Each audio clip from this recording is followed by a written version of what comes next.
Hello guys, കഴിഞ്ഞ തവണ നമ്മൾ ലൈൻ ആർട്ട് അഥവാ ഔട്ട്ലൈൻ എങ്ങനെ നന്നായിട്ട് വരയ്ക്കാം എന്നുള്ളൊരു വീഡിയോ ചെയ്തിരുന്നു. അതിനോടൊപ്പം തന്നെ അതിലെ ഷെയ്ഡ്സ് ഐഡൻറ്റിഫൈ ചെയ്തിട്ട് ഡാർക്ക്, ലൈറ്റ് അങ്ങനെ 3 ടൈപ്പിൽ ഷെയ്ഡ്സ് എങ്ങനെ കണ്ടുപിടിച്ച് ഷെയ്ഡ് ചെയ്യാമെന്നും നമ്മൾ കഴിഞ്ഞ ഒരു വീഡിയോയിൽ ചെയ്തിരുന്നു. ആ ഒരു ഇമേജാണ് ഈ കാണുന്നത്. അതിൻ്റെ കണ്ടിന്യൂസ് ആയിട്ട് എങ്ങനെ കളറിങ് ചെയ്യാം എന്നാണ് നമ്മൾ നോക്കുന്നത്. അപ്പോൾ ഈ ഷെയ്ഡ്സ് നമ്മൾ റെഫറൻസ് പിക്ചർ നോക്കിയിട്ട് കണ്ടുപിടിച്ചു. ഓരോ ലൈറ്റ്, ഡാർക്ക്, അതിൽ മീഡിയം ഷെയ്ഡ്സൊക്കെ കണ്ടുപിടിച്ച് നമ്മൾ ഷെയ്ഡ് ചെയ്തു. അതുപോലെ ഔട്ട്ലൈൻ ഇട്ടിട്ട് ഷെയ്ഡ് ചെയ്തു. അപ്പോൾ ഇനി എങ്ങനെ നമ്മൾ കളർ ചെയ്യും, അല്ലെങ്കിൽ കളർ ചെയ്യുമ്പോൾ എങ്ങനെ ഷെയ്ഡ് കൊടുക്കും എന്നുള്ളതൊക്കെയാണ് ഈ വീഡിയോയിൽ ഞാൻ പറയാൻ പോകുന്നത്. ഓക്കെ, അപ്പോൾ അതിന് വേണ്ടി ഞാനൊരു കളർ പെല്ലറ്റ് ഡൗൺലോഡ് ചെയ്ത് വെച്ചിട്ട് എടുത്തിട്ടുണ്ട്. നിങ്ങൾക്ക് ഒന്നില്ലെങ്കിൽ ഗൂഗിളിൽ നിന്നും ഡൗൺലോഡ് ചെയ്തെടുക്കാം കളർ പെല്ലറ്റ്സ്. അതും അല്ലെങ്കിൽ നമ്മളുടെ കളേഴ്സ് എടുക്കുമ്പോൾ തന്നെ നമ്മളെ കളർ പാനലിൽ തന്നെ ഒരു ഓപ്ഷൻ ഉണ്ട്, ഓപ്പൺ എന്ന് പറഞ്ഞൊരു ഓപ്ഷൻ ഉണ്ട്. അതിൽ നിന്നും നിങ്ങൾക്ക് കളർ പെല്ലറ്റ്സ് എടുക്കാം. ഞാൻ കാണിച്ചു തരാം. ഇതിൽ ഓപ്പൺ എന്ന് പറഞ്ഞൊരു ഓപ്ഷൻ കണ്ടില്ലേ, അതിൽ നിന്ന് നമുക്ക് കളർ പെല്ലറ്റ്സ് ഇതുപോലെ സേവ് ചെയ്തിടാം. എന്നിട്ട് നമുക്ക് ആവശ്യാനുസരണം എടുക്കാം. ഈ കമ്മ്യൂണിറ്റി എന്ന് പറഞ്ഞ ഓപ്ഷൻ, അതിലൂടെയാണ് കളർ പെല്ലറ്റ്സ് ഡൗൺലോഡ് ചെയ്യുന്നത്. ഡൗൺലോഡ് ചെയ്തതൊക്കെ ഈ സേവ്ഡ് എന്നുള്ളതിലും വന്ന് കിടക്കും. ഓക്കെ, അപ്പോൾ ഞാൻ ഇത്തവണ നിങ്ങൾക്ക് എങ്ങനെ, കുറേ പേര് ചോദിച്ചു ഗൂഗിളിൽ നിന്ന് കളർ പെല്ലറ്റ്സ് ഇട്ടിട്ട് എങ്ങനെ ഇതിലേക്ക് എടുക്കും എന്നൊക്കെ ചോദിച്ചു. അതുകൊണ്ടാണ് ഞാൻ ഒരു പിക്കിലൂടെ ഇപ്പോൾ ഈ ഒരു കളർ പെല്ലറ്റ്സ് എടുത്തിരിക്കുന്നത്. ഓക്കെ, എങ്ങനെ കളർ ചെയ്യാം നോക്കാം. ആദ്യം തന്നെ അതിൽ ഏറ്റവും ലൈറ്റനായിട്ടുള്ള കളർ എടുത്തിട്ട് നമ്മൾ ഫില്ല് ചെയ്യുകയാണ്. ആ കളർ പെല്ലറ്റ്സിൽ ഏറ്റവും ലൈറ്റ് ആയിട്ടുള്ള കളർ എടുത്തിട്ട് സ്കിൻ കളർ വരുന്ന എല്ലാ ഭാഗത്തും, അതായത് സ്കിന്നിൻ്റെ കളർ വരുന്ന എല്ലാ ഭാഗത്തും ആ ലൈറ്റനായിട്ടുള്ള കളർ നമ്മൾ ഷെയ്ഡ് ചെയ്യുകയാണ്. മുഴുവനായിട്ടും ഒരു ഭാഗം പോലും വിടാതെ ഫുള്ള് ഷെയ്ഡ് ചെയ്യുക. അപ്പോൾ നമ്മൾ ലൈറ്റ് ആൻഡ് കളർ ഷെയ്ഡ് ചെയ്തു. അപ്പോൾ ശ്രദ്ധിക്കേണ്ടതെന്ന് വെച്ചാൽ ഈ ലൈറ്റായിട്ട് ഷെയ്ഡ് ചെയ്തേക്കുന്ന കളർ, അതായത് ആ ഒരു ലെയർ എപ്പോഴും താഴെ ആയിരിക്കണം. ഓക്കെ, ഇനി അതുപോലെ തന്നെ ഏറ്റവും ലൈറ്റായിട്ടുള്ള ലിപ്പിൻ്റെ കളർ നമ്മൾ സെലക്ട് ചെയ്തു. ഓക്കെ, അപ്പോൾ നമ്മൾ ഓൾറെഡി എടുത്തു വെച്ചിട്ടുണ്ടായിരുന്നു. ഇനി അതുപോലെ ഏറ്റവും ഡാർക്കായിട്ടുള്ള ഒരു കളറാണ് നമുക്കിനി എടുക്കേണ്ടത്. അപ്പോൾ നമ്മൾ ലൈറ്റ് ചെയ്തു. ഇനി ഡാർക്ക്, ഏറ്റവും ഡാർക്കായിട്ടുള്ളൊരു കളറ് ഞാൻ സെലക്ട് ചെയ്തു. അതിനുശേഷം നമ്മൾ ഓൾറെഡി ഷെയ്ഡ് ചെയ്ത് കൊടുത്തിട്ടുണ്ട്. അപ്പോൾ നമുക്ക് വലിയ ബുദ്ധിമുട്ടില്ല ചെയ്യാൻ, കാരണം നമ്മൾ കഴിഞ്ഞ വീഡിയോയിൽ ചെയ്തിരുന്നു. അപ്പോൾ ആ ഒരു ഇത് നോക്കിയിട്ട് നമുക്ക് കറക്റ്റായിട്ട് ഫില്ല് ചെയ്ത് കൊടുക്കാൻ പറ്റും. ആ ഡാർക്കായിട്ട് കൊടുത്തിരിക്കുന്ന ആ പോർഷൻ കറക്റ്റായിട്ട് നമുക്ക് അതേ ഡാർക്ക് കളർ കൊടുക്കാൻ പറ്റും. എന്നിട്ട് നമ്മൾ ചെയ്യണ പരിപാടി എന്താണെന്ന് വെച്ചാൽ, നമ്മൾ ഈ ഡാർക്കും ഈ ലൈറ്റൊക്കെ ഈ കളേഴ്സ് ആദ്യമേ ഷെയ്ഡ് ചെയ്ത് നോക്കിയിട്ട് നമ്മൾ ഫില്ല് ചെയ്തതിന് ശേഷം ആദ്യം ചെയ്ത ഷെയ്ഡിങ്സ്, അല്ലെങ്കിൽ ആദ്യം നമ്മൾ ബ്ലാക്ക് ആൻഡ് വൈറ്റിൽ ചെയ്ത ഷെയ്ഡിങ് മുഴുവനായിട്ട് ഡിലീറ്റ് ചെയ്ത് കളയും. ഓക്കെ, ഇതൊരു ഈസി മെത്തേഡാണ്. അതായത് ബിഗിനേഴ്സിന് കറക്റ്റായിട്ട് ഷെയ്ഡിങ് ചെയ്യാൻ അറിയില്ലെങ്കിൽ ആദ്യം ഇതേപോലെ ബ്ലാക്ക് ആൻഡ് വൈറ്റ് ഇട്ട് ഷെയ്ഡ് ചെയ്ത് കറക്റ്റ് ഷെയ്ഡും കാര്യങ്ങളൊക്കെ കണ്ടുപിടിച്ചതിന് ശേഷം കളർ ചെയ്യുന്നതായിരിക്കും ബെറ്റർ. പക്ഷെ കുറച്ച് ടൈം എടുക്കും, കുറച്ച് ലോങ് പ്രോസസ്സാണ്. പക്ഷെ നിങ്ങൾക്ക് ആദ്യമായിട്ട് ചെയ്യുന്നവർക്കൊക്കെ ഒരു പെട്ടെന്ന് ചെയ്തെടുക്കാൻ അല്ലെങ്കിൽ മനസ്സിലാക്കാൻ പറ്റുന്നൊരു മെത്തേഡാണ്. അപ്പോൾ നമ്മളതിലെ ഡാർക്ക് വരുന്ന പോർഷൻ മാത്രം ആ ഡാർക്ക് കളർ സെലക്ട് ചെയ്തു. അപ്പോൾ നമ്മൾ ഇതുവരെ ചെയ്ത എന്താണെന്ന് വെച്ചാൽ, ഏറ്റവും ലൈറ്റായിട്ടുള്ള കളറ് ഒരു ലെയർ ചെയ്തു, ഫുള്ളായിട്ട് സ്കിൻ കളർ ഫുള്ള് ചെയ്തു. എന്നിട്ട് ഡാർക്കായിട്ടുള്ള കളറ് വേറൊരു ലെയർ എടുത്തിട്ട് ചെയ്തു. ഓക്കെ, അപ്പോൾ ഇനിയും ഇതുപോലെ ഷെയ്ഡ്സുകളുണ്ട്, ഇനിയും ലൈറ്റ് ഷെയ്ഡ്സ് ഉണ്ട്, അങ്ങനെയുള്ള ഷെയ്ഡുകളൊക്കെ കാര്യങ്ങളൊക്കെ കാണാം. അപ്പോൾ അതുപോലെ തന്നെ ആ കാണുന്ന പോലെ തന്നെ നമ്മൾ ഓൾറെഡി ഷെയ്ഡ് ചെയ്ത് വെച്ചിരിക്കുന്ന മേലെ കൂടെ ഷെയ്ഡ് ചെയ്ത് കൊടുക്കുക. ഓക്കെ, അപ്പോൾ നമ്മൾ ചെയ്യുന്ന ഇത് ഇത്ര മാത്രം. കഴിഞ്ഞ തവണ നമ്മൾ ഷെയ്ഡ് ചെയ്ത് വെച്ച ആ ഒരു പിക്ചറിന് ആ ഷെയ്ഡ്സ്, അതായത് ആ ബ്ലാക്ക് ആൻഡ് വൈറ്റ് അല്ലെങ്കിൽ നമ്മൾ ആ ഗ്രേ ഷെയ്ഡ്സിന് പകരം നമ്മൾ കളേഴ്സ് പിക്ക് ചെയ്തിട്ട് അവിടെ ഷെയ്ഡ് ചെയ്യുന്നു എന്ന് മാത്രം. ഇനി അടുത്ത ലിപ്പിലെ ഏറ്റവും ഡാർക്ക് കളർ ഞാൻ എടുത്തു. എന്നിട്ട് സൂം ചെയ്തിട്ട് നമ്മൾ ആ ലിപ്പും അതുപോലെ നമ്മൾ ഓൾറെഡി ചെയ്ത് വെച്ച ഷെയ്ഡിൻ്റെ മേലെ കൂടെ ട്രേസ് ചെയ്തിട്ട് ഷെയ്ഡ് ചെയ്ത് കൊടുക്കുകയാണ്. അപ്പോൾ നമുക്ക് എളുപ്പമായിട്ട് ഷെയ്ഡ് ചെയ്യാം. അപ്പോൾ ഈ വീഡിയോ കാണുന്നതിന് മുമ്പ് നിങ്ങൾ ഔട്ടർ ലൈൻ വരച്ചതും എങ്ങനെ ഷെയ്ഡ്സ് കണ്ടുപിടിച്ച് ഷെയ്ഡ് ചെയ്യാം എന്നുള്ളൊരു വീഡിയോ ഓൾറെഡി നമ്മൾ ഇട്ടിട്ടുണ്ട്. How to draw line art എന്ന് പറഞ്ഞൊരു വീഡിയോ ഇട്ടിട്ടുണ്ട്. അത് കണ്ടതിന് ശേഷം മാത്രം ഈ ഒരു വീഡിയോ കാണാം, എന്നാലേ നിങ്ങൾക്ക് മനസ്സിലാവുള്ളൂ കറക്റ്റായിട്ട്. നമുക്ക് അടുത്ത വീഡിയോയിൽ ഡീറ്റെയിൽഡ് ആയിട്ടൊരു പോർട്രേറ്റ് ഔട്ട്ലൈൻ മുതൽ എങ്ങനെ വരയ്ക്കാം എന്നുള്ളതൊക്കെ കാണിച്ചു തരാം. ഗ്രേഡിയൻ്റ് ഇട്ട് എങ്ങനെ സ്മഡ്ജ് ചെയ്യാം എന്നുള്ളതൊക്കെ ഡീറ്റെയിൽഡ് ആയിട്ടൊരു വീഡിയോ ചെയ്യാം. ഓക്കെ, ഇനിയിപ്പോൾ നമ്മൾ സെക്കൻഡ് കളറാണ് ഫില്ല് ചെയ്യുന്നത്. അതായത് നമ്മൾ നേരത്തെ ഏറ്റവും ലൈറ്റായിട്ടുള്ള കളർ പിക്ക് ചെയ്ത് സ്കിൻ കളർ ഫുള്ള് കൊടുത്തു. പിന്നെ ഡാർക്ക് കളർ എടുത്തു. ഇപ്പോൾ ഒരു മീഡിയം, ഏകദേശം ഒരു മീഡിയം കളർ നമ്മൾ മീഡിയം ഷെയ്ഡ്സ് കൊടുത്തിരിക്കുന്ന ആ ഭാഗം തന്നെ ട്രേസ് ചെയ്തിട്ട് ഫില്ല് ചെയ്യാണ്. ഓക്കെ, അപ്പോൾ വേറെ ഒന്നുമില്ല, വളരെ സിമ്പിൾ മെത്തേഡാണ്. ഒരു പിക്ചർ എടുക്കുക, ലൈൻ ആർട്ട് ചെയ്യുക, അല്ലെങ്കിൽ ഔട്ട്ലൈൻ ഇടുക. എന്നിട്ട് അതിലെ ഷെയ്ഡ്സൊക്കെ കണ്ടുപിടിച്ചിട്ട് ബ്ലാക്കിൻ്റെ ഒപ്പാസിറ്റി കുറച്ചിട്ട് ഷെയ്ഡ്സ് ഇടുക. എന്നിട്ട് നിങ്ങൾക്ക് ഷെയ്ഡ്സ് ഇട്ട് ഉറപ്പ് വന്ന് ഇനി കളറിങ് ചെയ്താൽ ബെറ്റർ ആവുമെന്ന് ഉറപ്പുണ്ടെങ്കിൽ മാത്രം കളറിങ് ചെയ്യാം നമുക്ക്. അപ്പോൾ ആദ്യമേ നിങ്ങൾക്ക് ഷെയ്ഡ്സ് അറിയാതെ കളറിങ് ചെയ്യുന്ന, അല്ലെങ്കിൽ ബിഗിനേഴ്സിനൊന്നും കളറിങ് ചെയ്ത് ചിലപ്പോൾ നന്നാവണമെന്നില്ല. അപ്പോൾ അവർക്ക് വേണ്ടിയുള്ളൊരു ഈസി മെത്തേഡാണ് ഇങ്ങനെ ചെയ്യാന്നുള്ളത്. അങ്ങനെ ഓരോ ഭാഗവും ചെയ്തെടുക്കുക.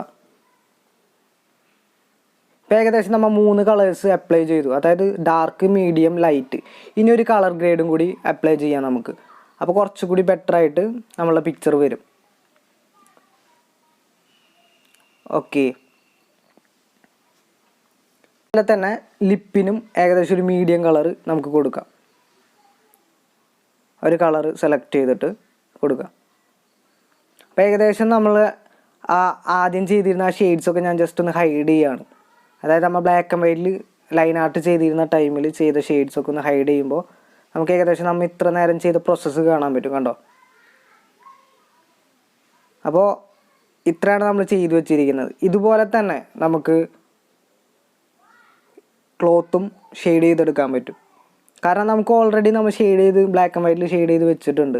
ഡാർക്കിൻ്റെ ഒപ്പാസിറ്റി കുറച്ച്, അതായത് ബ്ലാക്കിൻ്റെ ഒപ്പാസിറ്റി കുറച്ച് നമ്മൾ ലൈൻ ആർട്ട് ചെയ്തതിന് ശേഷം അതിലെ ഷെയ്ഡ്സൊക്കെ ആ പിക്ചർ നോക്കി ഷെയ്ഡ് ചെയ്ത് ഓൾറെഡി വെച്ചിട്ടുണ്ട്. അപ്പോൾ നമുക്ക് ജസ്റ്റ് കളർ പല്ലറ്റ് എടുത്തിട്ട് ജസ്റ്റ് ഒന്ന് ട്രേസ് ചെയ്ത് ഷെയ്ഡ് ചെയ്യാം. അത്രേ ഇവിടെ ഈ പ്രോസസ്സിലുള്ളൂ. പിന്നെ എങ്ങനെയാണ് ഗ്രേഡിയൻ ചെയ്യുക എന്നുള്ളതും കൂടി ഞാൻ കാണിച്ചു തരാം ഈ ഒരു വീഡിയോയിൽ.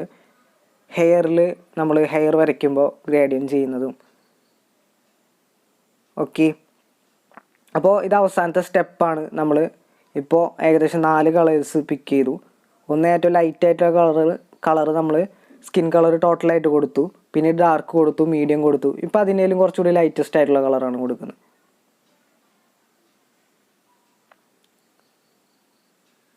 ഇപ്പോൾ നിങ്ങൾക്ക് കളർ പിക്ചർ, അതായത് കളേർഡ് ആയിട്ടുള്ള പിക്ചർ നോക്കിയിട്ട് ഷെയ്ഡ് ചെയ്യാൻ അറിയില്ലെങ്കിൽ നിങ്ങൾക്ക് പിക്ചർ ബ്ലാക്ക് ആൻഡ് വൈറ്റ് ആക്കിയതിന് ശേഷം ഷെയ്ഡ് ചെയ്യാൻ യൂസ് ചെയ്യാം.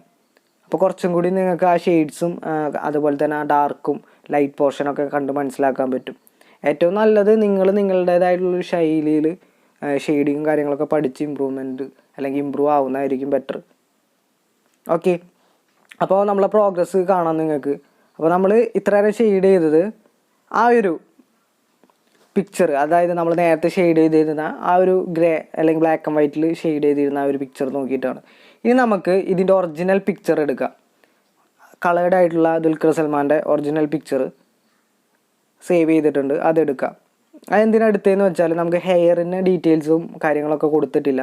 ഞാൻ വലിയ ഡീറ്റെയിലും കാര്യങ്ങളൊന്നും ഈ ഒരു ട്യൂട്ടോറിയൽ ചെയ്യുന്നില്ല.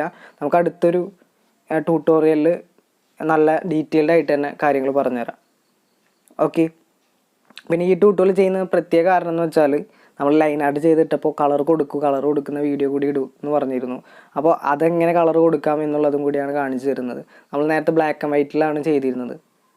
ഓക്കെ, നമുക്കതുപോലെ ആ ഷർട്ടിൻ്റെ ഏറ്റവും ലൈറ്റായിട്ടുള്ള കളർ, നിങ്ങൾ ആലോചിക്കേണ്ട കാര്യം വേറെ ഒന്നല്ല. ഏതൊരു ആർട്ട് ചെയ്യുമ്പോഴും പെയിൻറ്റിങ് ഏത് ടൈപ്പ് ചെയ്യുമ്പോഴും ആദ്യം നമ്മൾ ചെയ്യേണ്ടത് ഏറ്റവും ലൈറ്റായിട്ടുള്ള കളർ സെലക്ട് ചെയ്യുക. എന്നിട്ട് ടോട്ടൽ നമുക്ക് ആ ലൈറ്റ് കളർ അപ്ലൈ ചെയ്ത് കൊടുക്കുക എന്നുള്ളതാണ്.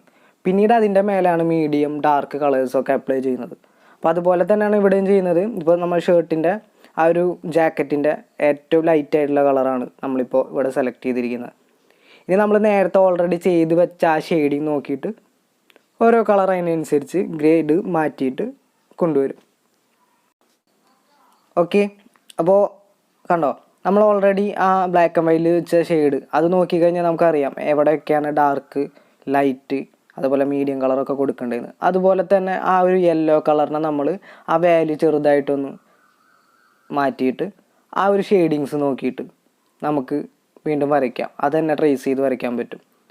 ഞാൻ കാണിച്ചു തരാം എങ്ങനെയാണെന്ന്. ആദ്യം നമ്മൾ ഏറ്റവും ലൈറ്റായിട്ടുള്ള കളറ് നമ്മൾ ടോട്ടൽ കൊടുത്തല്ലോ, അതിനുശേഷം കുറച്ചും കൂടി അതിനൊരു മീഡിയം കളർ വരുന്നത് ആ കാണുന്ന ഷെയ്ഡിങ്ങിൽ മാത്രം അപ്ലൈ ചെയ്ത് കൊടുക്കുക. അപ്പോൾ നമുക്ക് ഗൈഡ് ചെയ്യാൻ ഓൾറെഡി നമ്മൾ ഷെയ്ഡ് ചെയ്ത് വെച്ച കളേഴ്സ് ഉണ്ട്, ആ ബ്ലാക്ക് ആൻഡ് വൈറ്റിൽ ചെയ്ത് വെച്ചത്. അപ്പോൾ നമുക്ക് അതിൻ്റെ സഹായത്തോടെ നമുക്ക് എളുപ്പത്തിൽ ചെയ്യാൻ പറ്റും. ഇനി കുറച്ചുകൂടി ഡാർക്ക് കൂട്ടിയിട്ട് വീണ്ടും അത് ഹൈഡ് ചെയ്യുക നമ്മൾ ചെയ്തത്. നെക്സ്റ്റ് ലെയറിൽ ബാക്കിയുള്ള ആ ഒരു ഇമേജ് കുറച്ചുകൂടി ഡാർക്കാക്കിയിട്ട് എടുക്കാം. അപ്പോൾ ഈ പ്രോസസ്സ് നിങ്ങൾക്ക് മനസ്സിലായി എന്ന് വിചാരിക്കുന്നു. നമ്മൾ നേരത്തെ ചെയ്ത് വെച്ചിരുന്ന ആ ഷെയ്ഡ്സിൽ നിന്ന് നമ്മൾ കളേഴ്സ് ഫില്ല് ചെയ്യണമെന്നുള്ളൂ. ആ കളേഴ്സ് നേരത്തെ ചെയ്ത് വെച്ച പോലെ തന്നെ ഡാർക്ക്, ലൈറ്റ്, മീഡിയം കളേഴ്സ് തിരിച്ച് നമ്മൾ തന്നെ ഷെയ്ഡ് ചെയ്യണം. ഇപ്പോൾ ഇങ്ങനൊരു വീഡിയോ ചെയ്യാൻ കാരണം വേറെ ഒന്നുമല്ല, ഇപ്പോൾ ബിഗിനറായ ഒരാൾക്ക് ഷെയ്ഡ് ചെയ്യാനൊരു ഫസ്റ്റ് സ്റ്റാർട്ടിങ് കുറച്ച് പ്രോബ്ലം ആയിരിക്കും. അപ്പോൾ അവർക്ക് ഇതിങ്ങനെ ബ്ലാക്ക് ആൻഡ് വൈറ്റിൽ ഷെയ്ഡ് ചെയ്തതിന് ശേഷം കളർ അപ്ലൈ ചെയ്യുന്നതായിരിക്കും ബെറ്റർ. ഇപ്പോൾ ആ ഒരു നന്നായിട്ട് വർക്ക് ചെയ്യുന്ന ഒരാളാണെങ്കിൽ അയാൾക്ക് ഇതുപോലെ ഒന്നും ചെയ്യേണ്ട ആവശ്യമില്ല, നേരിട്ട് കളേഴ്സ് അപ്ലൈ ചെയ്ത് ചെയ്യാൻ പറ്റും. അപ്പോൾ അടുത്ത വീഡിയോയിൽ നമുക്ക് എങ്ങനെ നേരിട്ട് കളേഴ്സൊക്കെ അപ്ലൈ ചെയ്ത് ഷെയ്ഡ് ചെയ്യാമെന്ന് നോക്കാം. അതുപോലെ തന്നെ എങ്ങനെ ഗ്രേഡിയൻറ്റ് ടൂൾ യൂസ് ചെയ്തിട്ട് ഓരോ ഭാഗം സ്മഡ്ജ് ചെയ്തെടുക്കാം എന്നുള്ളതൊക്കെ നോക്കാം. അപ്പോൾ നമ്മൾ മൊബൈൽ യൂസ് ചെയ്യുന്ന ആപ്ലിക്കേഷൻസിൽ വെക്റ്റർ ആർട്ട് ചെയ്യുന്നതിൽ ഇൻഫിനിറ്റി മാത്രമേ ഉള്ളൂ ഗ്രേഡിയൻറ്റ് എന്ന് പറഞ്ഞ ടൂൾ യൂസ് ചെയ്തിട്ട് ബ്ലെൻഡ് ചെയ്യുന്നത്. നമ്മൾ അഡോബ് ഡ്രോയിലൊന്നും കിട്ടില്ല. അപ്പോൾ നമുക്കതും കൂടി നോക്കാം. ഓക്കെ, ഞാൻ ഇതിൽ ഒരു ചെറിയൊരു ഭാഗം ജാക്കറ്റിലും അതുപോലെ തന്നെ ഹെയറിലും ഗ്രേഡിയൻറ്റ് ടൂൾ എങ്ങനെ യൂസ് ചെയ്യണമെന്നും കൂടി കാണിച്ചു തരാം. ഓക്കെ, അപ്പോൾ നമുക്ക് അതിലും ആ കോട്ടിൽ കുറച്ചും കൂടി ഡാർക്കായിട്ടുള്ള ഒരു ഷെയ്ഡും കൂടിയും അപ്ലൈ ചെയ്യാം. അപ്പോൾ നമ്മൾ ചെയ്തതെന്ന് വെച്ചാൽ ഈ യെല്ലോ തന്നെ ഗ്രേഡ് കൂട്ടിയും കുറച്ചും ഡാർക്കും ലൈറ്റും കാര്യങ്ങളൊക്കെ എടുത്ത് തന്നെയാണ് അവിടെ തന്നെയാണ് അപ്ലൈ ചെയ്യുന്നത്. അപ്പോൾ പ്രത്യേകിച്ച് കളർ പല്ലറ്റ്സോ കാര്യങ്ങളൊന്നും യൂസ് ചെയ്തില്ല. അപ്പോൾ നമ്മൾ രണ്ട് കാര്യം, ഒന്ന് നമ്മൾ സ്കിന്ന് ചെയ്യാൻ വേണ്ടി കളർ പല്ലറ്റ്സ് ഇമ്പോർട്ട് ചെയ്തതിന് ശേഷം അതിൽ നിന്ന് പിക്ക് ചെയ്തു. രണ്ടാമത്തെ നമ്മൾ കോട്ടിൽ നിന്ന് തന്നെ കളർ പിക്ക് ചെയ്തു. അപ്പോൾ രണ്ട് ടൈപ്പിൽ നമുക്ക് ചെയ്യാം. പിന്നെ അത് കൂടാതെ നമ്മളുടെ ഇൻഫിനിറ്റി ഡിസൈനിൽ തന്നെ കുറേ കളർ പല്ലറ്റ്സ് ഇൻ്റർനെറ്റ് ഓൺ ആക്കി കഴിഞ്ഞിട്ട് സേവ് ചെയ്തിടാൻ പറ്റും. അങ്ങനെ 3 ടൈപ്പിൽ കളർ പല്ലറ്റ്സ് നമുക്ക് എടുക്കാം, അല്ലെങ്കിൽ കളേഴ്സ് പിക്ക് ചെയ്യാം. ഓക്കെ, അപ്പോൾ ഇനി നമുക്ക് ഏറ്റവും ലൈറ്റായിട്ടുള്ളൊരു കളർ ഞാൻ ജസ്റ്റ് ഒന്ന് ഫില്ല് ചെയ്ത് കൊടുക്കുകയാണ്. നമുക്ക് ഈ ലൈറ്റായിട്ടുള്ള കളറൊന്ന് ഗ്രേഡിയൻ ചെയ്യാം. ഓക്കെ, അപ്പോൾ വേണമെങ്കിൽ നമുക്ക് ഈ ലൈറ്റ് അല്ലെങ്കിൽ നിങ്ങൾക്ക് ഈ ലൈറ്റായിട്ടുള്ള കളർ കുറച്ച് എന്താ പറയുക സാറ്റിസ്ഫൈഡ് അല്ലെങ്കിൽ നമുക്ക് അതിൻ്റെ ഒപ്പാസിറ്റി കുറച്ചിട്ട് അതിനനുസരിച്ച് സെറ്റ് ചെയ്യാനും പറ്റും. ഓക്കെ, ഇനി നമുക്ക് ഇതിൻ്റെ ഒറിജിനൽ പിക്ചർ, ഞാൻ എല്ലാ പിക്ചറും നമ്മളിപ്പോൾ നേരത്തെ വരച്ച എല്ലാ പ്രോഗ്രസ്സും ഞാൻ മെർജ് ചെയ്യാണ്. അതായത് ഒറ്റ ലെയറിലേക്ക് മാറ്റുകയാണ് കേട്ടോ. ഇത്ര നേരം വരച്ച എല്ലാ പിക്ചറും ഞാൻ മെർജ് ചെയ്തു. എന്നിട്ട് നമ്മൾ നേരത്തെ ബ്ലാക്ക് ആൻഡ് വൈറ്റിൽ ഷെയ്ഡ് ചെയ്ത് വെച്ച പിക്ചേഴ്സൊക്കെ ഞാൻ ഡിലീറ്റ് ചെയ്ത് കളയണം. അതിൻ്റെ ആവശ്യമില്ല നമുക്കിനി. ഇനി നമ്മൾ ചെയ്യേണ്ടത് എന്താണെന്ന് വെച്ചാൽ, നമുക്ക് നേരത്തെ എടുത്ത ആ ഒരു റെഫറൻസ് ഇമേജ് അതിനെ നമ്മൾ കറക്റ്റായിട്ട് കൊണ്ടുവന്ന് വയ്ക്കുക. എന്തിനാണെന്ന് വെച്ചാൽ നമ്മൾ ഹെയർ ചെയ്തിട്ടില്ല. അപ്പോൾ ഹെയർ ചെയ്യാൻ വേണ്ടി ഞാൻ കൊണ്ടുവന്ന് വെക്കുന്നത്. അപ്പോൾ ഇനി കറക്റ്റായിട്ട് കൊണ്ടുവന്ന് വെച്ചതിന് ശേഷം ഒരു ന്യൂ ലെയർ എടുക്കുക. ആ ന്യൂ ലെയർ എടുത്തതിന് ശേഷം കളർ പിക്കർ യൂസ് ചെയ്ത് ആ ഹെയറിൻ്റെ ലൈറ്റായിട്ടുള്ളൊരു കളർ പിക്ക് ചെയ്തിട്ട് ആ ഷെയ്ഡിങ് അനുസരിച്ച് നിങ്ങൾ ചെയ്യുമ്പോൾ വളരെ ടൈം എടുത്ത് ചെയ്യാൻ നോക്കുക. ഓക്കെ, ഹെയറിൻ്റെ ലൈൻസ് അനുസരിച്ച് ജസ്റ്റ് ഇങ്ങനെ ഷെയ്ഡ് ചെയ്ത് പോവുക. ടൈം എടുത്ത് ചെയ്താൽ വളരെ മൈന്യൂട്ടായിട്ട് ആ ചെറിയ കർവും കാര്യങ്ങളും ആ റേഡിയസൊക്കെ വളരെ കുറച്ച് ചെയ്താൽ വളരെ ഭംഗിയായിട്ട് ചെയ്യാൻ പറ്റും. ഓക്കെ, അപ്പോൾ സമാധാനത്തോടെ വളരെ പതുക്കെ ചെയ്യുക. പിന്നെ ഇൻഫിനിറ്റി ഡിസൈൻ്റെ കാര്യം അപേക്ഷിച്ച് ഏറ്റവും ബിഗിനറൊക്കെ ആദ്യമായിട്ട് ചെയ്യുമ്പോൾ ഒരു വഴങ്ങാൻ കുറച്ച് ടൈം എടുക്കും ഈ ഒരു ആപ്ലിക്കേഷൻ. പക്ഷേ ഓക്കെ ആയി കിട്ടിയാൽ നിങ്ങൾക്ക് ഏറ്റവും എളുപ്പമായിട്ട് വരയ്ക്കാൻ പറ്റിയൊരു ആപ്ലിക്കേഷൻ കൂടിയാണ് ഇൻഫിനിറ്റി ഡിസൈൻ. അപ്പോൾ നിങ്ങൾ 1-2 തവണ വരച്ചിട്ട് ഓക്കെ ആയില്ലെങ്കിലും വീണ്ടും പ്രാക്ടീസ് ചെയ്തുകൊണ്ടിരിക്കുക, റെഡി ആയിട്ട് വരും. ഓക്കെ, അപ്പോൾ നമ്മൾ വരച്ചു. ഇനി എങ്ങനെ ഇതിൽ ഗ്രേഡിയൻറ്റ് ചെയ്യാൻ നമുക്കൊന്ന് ജസ്റ്റ് ഒന്ന് നോക്കാം. ഗ്രേഡിയൻ്റ് എടുക്കാം. നമുക്ക് ഗ്രേഡിയൻ്റ് എടുത്തിട്ട് ഗ്രേഡിയൻ്റ് ടൂൾ എടുത്തിട്ട് ജസ്റ്റ് ആ കളേഴ്സ് ആ കാണുന്ന ഡോട്ടിൽ ക്ലിക്ക് ചെയ്തിട്ട് ആ കളേഴ്സ് തന്നെ പിക്ക് ചെയ്ത് വയ്ക്കുക. അപ്പോൾ എന്തിനിവിടെ ഗ്രേഡിയൻ്റ് ടൂൾ ഞാൻ യൂസ് ചെയ്യണമെന്ന് വെച്ചാൽ, കണ്ടോ ഈ ഒരു ഫ്ലോ കിട്ടും, നമുക്ക് ബ്ലെൻഡ് ചെയ്ത പോലത്തെ ഒരു ഫ്ലോ കിട്ടും നമ്മൾ വരയ്ക്കുന്നതിൽ. അതിനുവേണ്ടി ഞാനിപ്പോൾ ഗ്രേഡിയൻ്റ് ടൂൾ യൂസ് ചെയ്തത്. നിങ്ങൾക്ക് ശ്രദ്ധിച്ചാൽ മനസ്സിലാവും, ഒരു ഭാഗത്ത് ബ്ലാക്കും ഒരു ഭാഗത്ത് നമ്മൾ വരച്ച മുടിയുടെ കളറും കൊടുക്കുമ്പോൾ ആ ഒരു ഫ്ലോ, അതായത് ഡാർക്കിൽ നിന്നും ലൈറ്റിലേക്ക് വരുന്ന ആ ഒരു ഫീലിംഗ് നമുക്ക് കിട്ടും. അതിന് വേണ്ടിയാണ് ഗ്രേഡിയൻ്റ് ടൂൾ ഞാൻ ഇവിടെ യൂസ് ചെയ്യുന്നത്. അതുപോലെ തന്നെ നമുക്ക് വേണമെങ്കിൽ സ്കിന്നിലും ഗ്രേഡിയൻ്റ് ടൂൾ യൂസ് ചെയ്യാൻ പറ്റും. അത് നമ്മൾ സ്കിൻ ചെയ്യുമ്പോൾ പല ലെയറായിട്ട് ചെയ്യേണ്ടി വരും. എന്നിട്ട് നമുക്ക് യൂസ് ചെയ്യാം. നമുക്ക് അടുത്ത വീഡിയോയിൽ ഡീറ്റെയിൽഡ് ആയിട്ട് തന്നെ കാണിച്ചു തരാം. അപ്പോൾ നമ്മൾ ജസ്റ്റ് വലിയ ഡീറ്റെയിലിംഗ് ഒന്നും കൊടുക്കുന്നില്ല ഹെയറിൽ. ഞാൻ ജസ്റ്റ് 2-3 ലൈൻസ് ഇട്ടൊന്ന് ഗ്രേഡിങ് ചെയ്തിട്ടുള്ളൂ. അപ്പോൾ അടുത്ത വീഡിയോയിൽ നമുക്ക് ഡീറ്റെയിൽ ആയിട്ട് തന്നെ കാണിച്ചു തരാം. ഓക്കെ, അതുപോലെ തന്നെ ജാക്കറ്റ് ഞാൻ നൈസായിട്ട് ആ കളേഴ്സ് തന്നെ അവിടെ അപ്ലൈ ചെയ്തിട്ട് ഒന്ന് ഗ്രേഡിങ് ചെയ്യുകയാണ്. ജസ്റ്റ് ആ വാല്യൂസ് ഒന്ന് ഡിസ്ക്രീസും ഇൻക്രീസും ചെയ്താൽ അതിനനുസരിച്ച് ചെയ്യാൻ പറ്റും. അപ്പോൾ കുറച്ചും കൂടിയും മറ്റുള്ള അതായത് തൊട്ടടുത്ത കളറായിട്ട് ബ്ലെൻഡ് ചെയ്തിരിക്കുന്ന ഒരു ഫീൽ കിട്ടും. കണ്ടോ? അങ്ങനെ ഓരോ ഭാഗവും നമുക്ക് ചെയ്തെടുക്കാൻ പറ്റും. അത് ചെയ്യുമ്പോൾ ഒരു ടെക്നിക്ക് എന്ന് പറഞ്ഞാൽ നമ്മൾ ഡാർക്കായിട്ടുള്ള ഭാഗത്ത് ലൈറ്റ് കുറച്ച് വയ്ക്കുക. ഓക്കെ, ലൈറ്റ് കൂടുതലുള്ള ഭാഗത്ത് ലൈറ്റ് കൂട്ടിയെടുക്കുക. അപ്പോൾ ആ ഒരു ഫീല് കിട്ടും. അപ്പോൾ ഞാൻ അങ്ങനെയാണ് ചെയ്യുന്നത്. താഴോട്ട് വരുമ്പോൾ അതിൻ്റെ ലൈറ്റനിങ് കുറവും, മുകളിലോട്ട് പോകുമ്പോൾ കുറച്ച് ലൈറ്റായിട്ടുള്ളൊരു ഇതും അങ്ങനെ കൊണ്ടുവരുന്നത്. അപ്പോൾ നമ്മൾ ഏകദേശം ഇപ്പോൾ ആ പിക്ചർ കംപ്ലീറ്റ് ആയിട്ടുണ്ട്. നമുക്ക് നല്ലൊരു ബാക്ക്ഗ്രൗണ്ട് കൊടുക്കാം അല്ലേ? ബാക്ക്ഗ്രൗണ്ട് എന്ന് പറയുമ്പോൾ നമുക്ക് ഗ്രേഡിയൻ്റ് തന്നെ കൊടുക്കാം. ഒരുപാട് പേര് ചോദിച്ചു എങ്ങനെ ഗ്രേഡിയൻ്റ് കൊടുക്കാം ബാക്ക്ഗ്രൗണ്ടിൽ എന്നുള്ളതൊക്കെ. ജസ്റ്റ് ഒരു ലെയർ പുതിയതായിട്ട് ക്രിയേറ്റ് ചെയ്യുക. നമ്മൾ വരച്ചതിൻ്റെ താഴെ ആയിരിക്കണം ലെയർ ക്രിയേറ്റ് ചെയ്യേണ്ടത്. എന്നിട്ട് ഗ്രേഡിയൻ്റ് ടൂൾ എടുക്കുക. ഇത് ജസ്റ്റ് സെൻറ്ററിലൊന്ന് ക്ലിക്ക് ചെയ്യുക. ഗ്രേഡിയൻ്റ് ടൂൾ എടുത്തതിന് ശേഷം സെൻറ്ററിലൊന്ന് ക്ലിക്ക് ചെയ്യുക. എന്നിട്ട് ആ ഗ്രേഡിയൻ്റ് കറക്റ്റായിട്ട് നമുക്കൊന്ന് സെറ്റ് ചെയ്ത് വയ്ക്കാം. ആ വാല്യൂസ് ആ കാണുന്ന 3 സർക്കിൾസ് ഒന്ന് ചെയ്താൽ ഓക്കെ. അപ്പോൾ ഗ്രേഡിയൻ്റ് ആയിട്ടുള്ളൊരു ബാക്ക്ഗ്രൗണ്ടും റെഡിയായി. ഓക്കെ, അപ്പോൾ നിങ്ങൾക്ക് ഏകദേശം മനസ്സിലായിട്ടുണ്ടെന്ന് വിചാരിക്കുന്നു. നമ്മളിപ്പോൾ നേരത്തെ ലൈനായിട്ട് സിമ്പിളായിട്ട് ചെയ്ത് ഒരു വീഡിയോ ഇട്ടിരുന്നു. അപ്പോൾ അതിൻ്റെ ബാക്കി ജസ്റ്റ് ഒന്ന് കളർ ചെയ്യുക എങ്ങനെയാണെന്ന് മാത്രം, ഈസി ആയിട്ടുള്ളൊരു മെത്തേഡ് മാത്രമാണ് ഈ വീഡിയോയിൽ. അപ്പോൾ അടുത്ത വീഡിയോയിൽ നമുക്ക് ഡീറ്റെയിൽഡ് ആയിട്ട് തന്നെ ഒരു പോർട്രേറ്റ് വരയ്ക്കുന്ന ഒരു വീഡിയോ ചെയ്യാം. അപ്പോൾ ഏകദേശം ഒരു 6 ഡേയ്സിൻ്റെ ഗ്യാപ്പ് വന്നിട്ടുണ്ട് ഞാൻ ട്യൂട്ടോറിയൽ ഇട്ടിട്ട് തന്നെ. അപ്പോൾ നിങ്ങളുടെ സപ്പോർട്ടും ഇതൊക്കെ ഇപ്പോൾ ഭയങ്കരമായിട്ടുണ്ട്. നിങ്ങൾക്ക് ഓരോരുത്തർ വരച്ച് അയച്ചു തരുകയും കാര്യങ്ങളൊക്കെ ആയിട്ട് വളരെ ഹാപ്പിയാണ്. അപ്പോൾ അടുത്ത വീഡിയോ ആയിട്ട് കാണാം. Thank you so much.